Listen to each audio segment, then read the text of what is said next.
Today we're making gorditas de chicharron.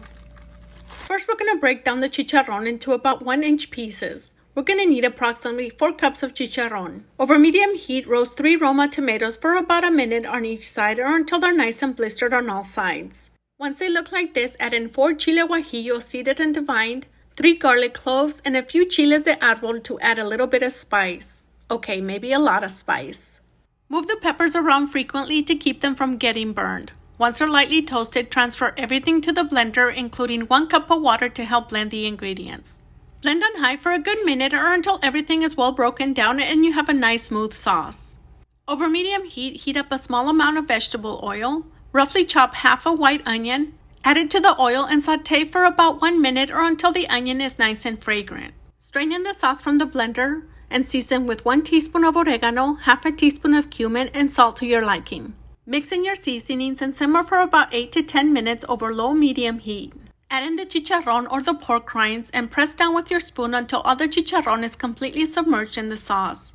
Simmer for an additional 4 to 5 minutes over low-medium heat or until most of the sauce has simmered down. Once it looks like this, remove it from the burner and cover while we prepare the gorditas. For the gorditas, mix 2 cups of corn flour and 3/4 of a cup of regular flour.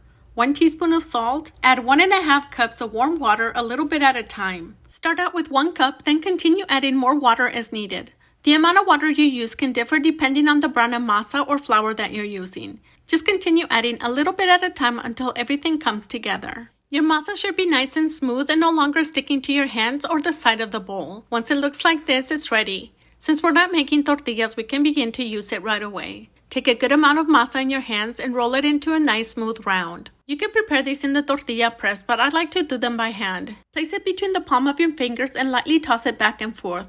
Shape the sides of the gordita and continue tossing it until it reaches the size that you need. These are gorditas, so we want them to be about 1/4 inch thick. Place it on a preheated skillet over medium heat and cook for about 1 minute on each side. Continue preparing the rest of the gorditas until you run out of the masa. Once they're cool enough to handle, using a serrated knife, split open the gordita right in the middle to resemble a pita pocket, just like this. Fill each one with the chicharron.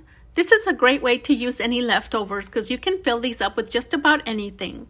Top them off with queso fresco, cilantro, and enjoy with your favorite salsa.